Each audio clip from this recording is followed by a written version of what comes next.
warahmatullahi wabarakatuh. Kami mahasiswa Universitas Muhammadiyah Tasikmalaya, program studi S1 Keperawatan. Kami dari kelompok 1 ingin menyampaikan pendidikan kesehatan mengenai imunisasi dasar. Tujuan kami menyampaikan pendidikan imunisasi dasar yaitu untuk memberikan informasi kepada masyarakat yang belum mengetahui tentang imunisasi dasar. Pengertian imunisasi adalah pemberian vaksin ke dalam tubuh seseorang untuk memberikan kekebalan terhadap penyakit. Manfaat dari imunisasi adalah yang pertama, meningkatkan sistem imunitas tubuh, yang kedua, mencegah terserang penyakit berbahaya, dan yang ketiga, meningkatkan kualitas hidup anak. Selanjutnya ada keadaan yang tidak diperbolehkan melakukan imunisasi. Yang pertama, pada saat anak sedang sakit berat, demam tinggi, dan kejang. Lalu yang kedua, reaksi alergi yang berlebihan setelah diberikan salah satu jenis imunisasi. Nah, lalu ada juga tempat imunisasi. Jadi di mana saja kita bisa melakukan tempat imunisasi? Yang pertama ada puskesmas, yang kedua ada posyandu, yang ketiga ada rumah sakit, dan yang terakhir adalah klinik. Adapun jenis dan manfaat dari imunisasi, yang pertama ada imunisasi BCG yang bertujuan untuk mencegah penyakit TBC. Yang kedua ada imunisasi polio yang bertujuan mencegah penyakit polio. Yang ketiga imunisasi DPT yang bertujuan untuk mencegah penyakit difteri, batuk rejan, dan tetanus. Yang keempat ada imunisasi HIV yang bertujuan untuk mencegah penyakit radang selaput otak atau biasa disebut meningitis, dan juga mencegah penyakit pneumonia dan penyakit radang saluran pendengaran. Yang kelima ada imunisasi campak yang bertujuan untuk mencegah penyakit campak, dan yang keenam ada imunisasi hepatitis B yang bertujuan mencegah penyakit hepatitis B. Selanjutnya penjelasan mengenai imunisasi BCG. 1. Cara pemberian imunisasi.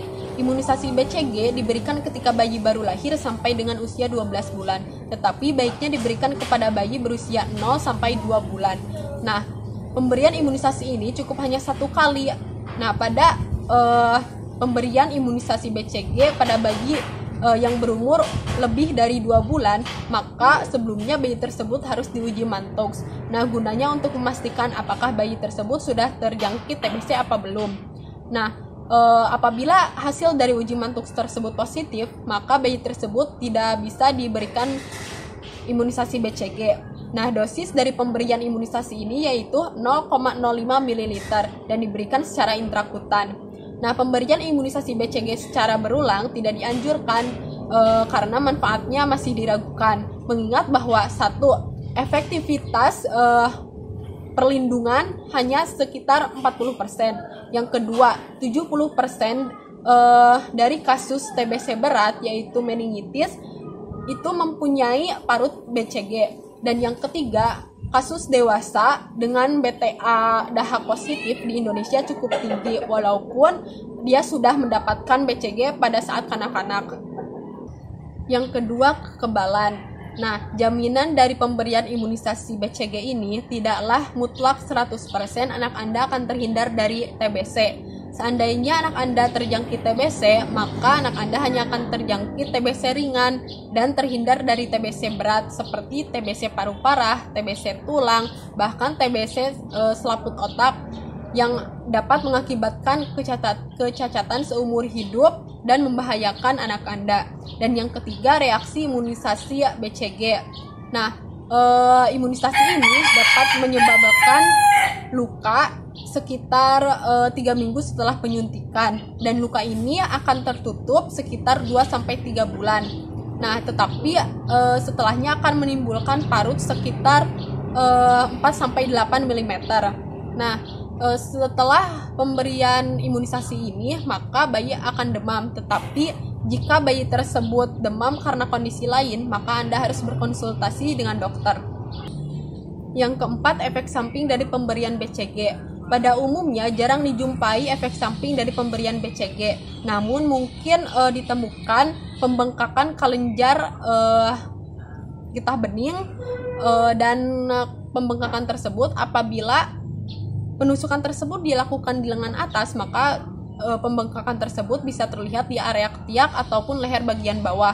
Dan apabila penusukan tersebut dilakukan di paha, maka pembengkakan tersebut akan terjadi apabila memang penusukan tersebut dilakukan terlalu dalam.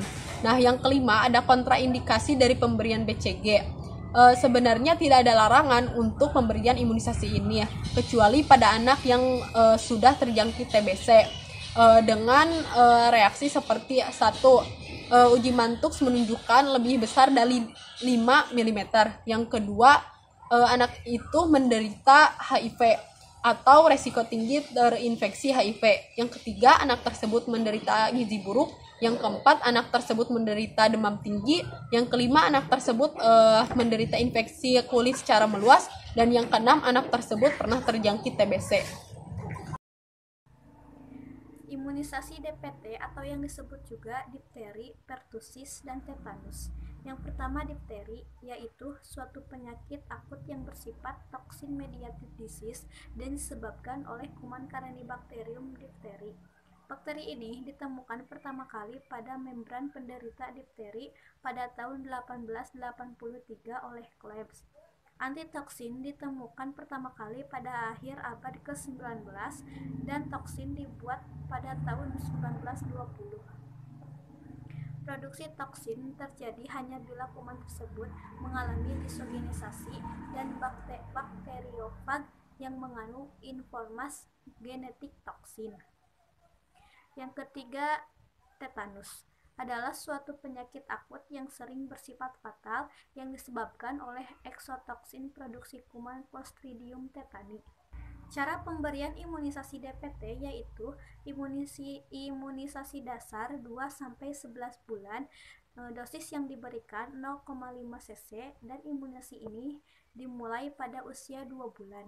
Imunisasi dasar harus diberikan sebanyak 3 kali pemberian dengan interval 3 minggu atau minimal 4 minggu. Cara penyuntikan imunisasi DPT yaitu dengan cara intramuskular dan atau subkutan di bagian luar paha. Terus untuk kekebalannya, daya proteksi vaksin difteri cukup baik yaitu sebesar 80-95% dan daya proteksi vaksin tetanus sangat baik juga yaitu 90-95%,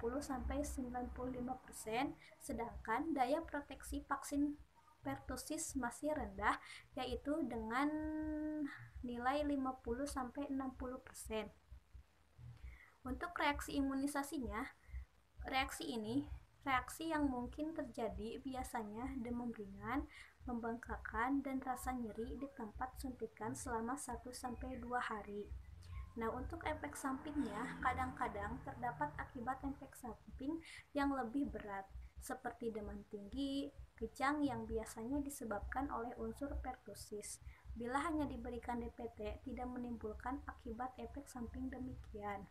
Untuk kontraindikasinya, imunisasi DPT tidak boleh diberikan kepada anak yang sakit parah dan anak yang menderita kejang, demam kompleks, juga tidak boleh diberikan kepada anak dengan batuk yang diduga mungkin sedang menderita batuk lejan dalam tahap awal atau pada penyakit gangguan kekebalan. Bila ada suntikan DPT pertama terjadi reaksi yang berat, maka sebaiknya suntikan tersebut jangan diberikan lagi, melainkan dites saja tanpa P. Sakit batuk, pilek, demam, atau diare yang sifatnya ringan bukan merupakan kontraindikasi yang mutlak, sedangkan anak sedang menderita sakit ringan. Selanjutnya di sini saya akan menjelaskan vaksin polio. Nah, sebelum saya menjelaskan vaksinnya, saya akan menjelaskan apakah itu penyakit polio. Jadi, penyakit polio itu merupakan penyakit yang sifatnya itu mendadak atau cepat. Nah, penyakit polio ini disebabkan oleh virus polio atau poliomyelitis. Nah, virus polio ini itu dapat menyebabkan kerusakan sel saraf otak, bahkan bisa sampai menyebabkan kelumpuhan dan mengecilkan otot.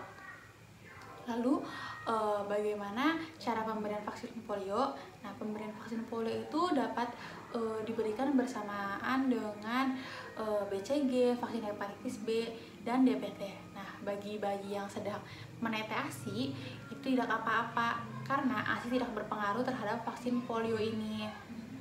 Jadi imunisasi ulangan diberikan bersamaan dengan DPT. Dosis 1 diberikan saat anak berusia 0 sampai 2 bulan. Nah, bagaimana kekebalannya? Kekebalan dari vaksin polio ini, daya proteksi vaksin polio sangat baik, yaitu sebesar 96 sampai 100%. Lalu reaksi imunisasi polio itu biasanya tidak ada. Mungkin pada bayi akan terlihat bercak-bercak ringan saja. Lalu apa sih efek samping dari vaksin polio ini? Dari efek samping vaksin polio ini itu biasanya tidak ada efek samping. Bila ada, mungkin berupa kelumpuhan anggota gerak seperti pada penyakit polio sebenarnya. Lalu apa aja kontraindikasi polio? Yang pertama, kontraindikasi polio itu penyakit akut atau demam. Jadi temperatur atau suhunya itu lebih dari 38 derajat Celcius. Jadi imunisasinya itu harus ditunda. Yang kedua, muntah atau diare berat. Jadi otomatis itu juga imunisasinya itu harus ditunda. Yang ketiga, sedang dalam pengobatan kortikosteroid atau suntikan. Nah, itu juga pengobatan radiasi umum termasuk kontak pasien. Yang keempat itu menderita infeksi HIV atau anggota keluarga sebagai kontak. Selanjutnya, di sini saya akan menjelaskan tentang imunisasi campak. Tujuan dari pemberian imunisasi campak ini adalah untuk mencegah terjadinya penyakit campak. Penyakit campak ini disebabkan oleh virus golongan paramyxovirus. Penyakit campak ini memiliki gejala yang khas, yaitu muncul bintik-bintik merah setelah anak mengalami demam, batuk, dan pilek.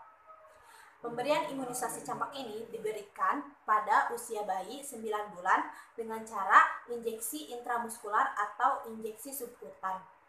Ada beberapa reaksi imunisasi campak, namun hal itu jarang ditemukan, seperti timbulnya demam lebih dari 39 derajat, serta tampak sedikit bintik-bintik merah di pipi dan di bawah telinga. Lalu mungkin juga terjadi pembekakan di area bekas penusukan. Selain itu, terdapat efek samping dari pemberian imunisasi campak, yaitu terjadinya kejang, ringan namun tidak berbahaya, serta dapat menimbulkan radang selaput otak. Nah, kontraindikasi penyakit campak atau pemberian imunisasi campak ini tidak boleh dilakukan pada anak yang menderita penyakit parah seperti penyakit TBC tanpa pengobatan, serta anak yang memiliki riwayat gizi kurang dengan derajat berat dan memiliki riwayat kejang. Selain itu, anak dengan riwayat alergi yang sangat parah. Reaksi imunisasi hepatitis B. Reaksi imunisasi yang terjadi biasanya berupa nyeri pada tempat suntikan, yaitu mungkin disertai dengan timbul rasanya panas atau pembengkakan. Reaksi ini akan menghilang dalam waktu 2 hari. Reaksi lain mungkin terjadi ialah demam ringan. Efek samping. Efek samping yang terjadi pada umumnya berupa nyeri, bengkak, panas, mual, nyeri sendi maupun otot. Kontraindikasi hepatitis B. Sampai saat ini masih belum dipastikan adanya kontraindikasi absolut terhadap pemberian imunisasi hepatitis B. Imunisasi tidak dapat diberikan kepada anak yang menderita sakit keras. Selanjutnya di sini saya akan menjelaskan mengenai jadwal imunisasi berdasarkan umur bayi. Bayi berumur 0 bulan diberikan imunisasi hepatitis B. Bayi berumur 1 bulan diberikan imunisasi BCG dan polio 1. Bayi berumur 2 bulan diberikan imunisasi DPT, HB, HIB1 dan polio 2. Bayi berumur 3 bulan diberikan imunisasi DPT, HB, HIB2 dan polio 3. Bayi berumur 4 bulan diberikan imunisasi DPT, HB, HIB3 dan polio 4. Bayi berumur 9 bulan diberikan imunisasi campak. Efek samping imunisasi. Yang pertama, timbulnya rasa nyeri, kemerah-merahan, dan bengkak pada area suntikan. Yang kedua, demam. Dan yang ketiga, reaksi alergi. Namun, reaksi ini sering jarang terjadi. Sekian penyampaian pendidikan kesehatan imunisasi dasar dari kami. Kurang dan lebihnya mohon dimaafkan. Wassalamualaikum warahmatullahi wabarakatuh.